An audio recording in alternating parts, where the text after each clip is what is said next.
You know, not so long ago, NATO seemed like an alliance adrift, almost a relic of a past age. But today, it stands renewed, bigger, and more unified than it has been in decades. This is the story of a really dramatic comeback. So let's dive in and see how an alliance that was on the brink of irrelevance was shocked back to life. Think about this for a second. Just a few years ago, that was the diagnosis from the leader of one of its most important members. French President Emmanuel Macron's words. They really captured a harsh reality.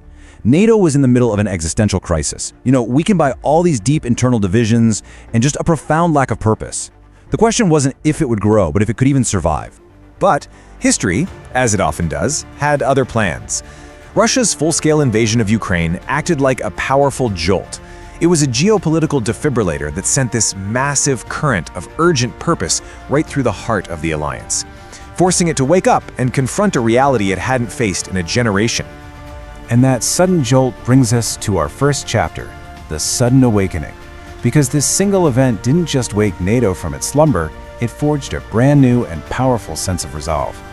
To really get what happened, you have to look at the whole journey. NATO was born in the fire of the Cold War, right? A shield against Soviet expansion. Simple. But after that threat vanished, it just wandered.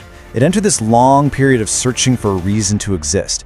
But today, it has been thrown right back to its original core mission, collective defense.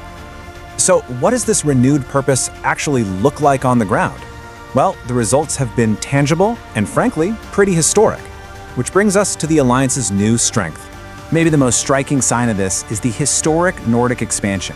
I mean, Finland and Sweden, nations that prized their neutrality for decades, even centuries, made the momentous decision to join. This shift is just a perfect example of the new reality.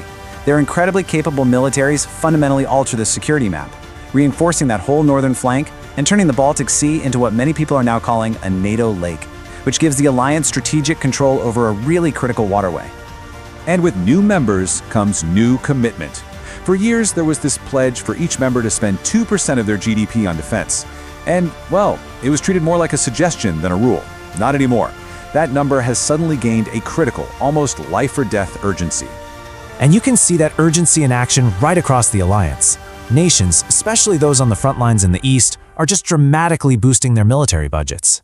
And this isn't just some line item on a spreadsheet. We're talking about a massive, tangible investment in advanced weaponry and modernized forces. But look, this newfound strength, it isn't just about money and machines. It's about a much deeper alignment. Where there used to be all these divergent views, now there's this unprecedented coordination on sanctions against Russia, massive military aid packages for Ukraine, and the vital sharing of intelligence. A new political unity has been forged in crisis. The alliance is also sending these unmistakable physical signals. By deploying more troops and positioning more advanced equipment all along its eastern border, NATO is demonstrating a rock-solid, robust commitment to defending every single inch of its territory. But the alliance isn't just dusting off old playbooks. It's adapting to the complex conflicts of the 21st century, which brings us to the new threats that it's facing. Think about it.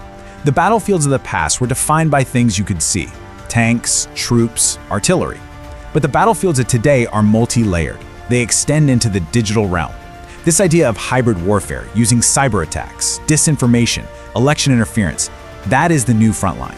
And this is where it gets really serious. NATO's most sacred commitment, Article 5, has evolved. The alliance has officially recognized that a significant cyber attack can now trigger a collective military response. Let that sink in. An attack in cyberspace could now lead to a response in the physical world. The stakes have never ever been higher. So, after seeing this incredible rebirth, we have to ask the ultimate question: what about the future? Because the challenges that lie ahead are just as significant as the ones it has already overcome. And a major unresolved question is looming: the China dilemma. Is China primarily an economic competitor, or is it a long-term security threat? The truth is, there's no easy consensus. While the US might see China as a primary strategic rival, other members, especially those with strong trade ties, see the relationship in a very different light.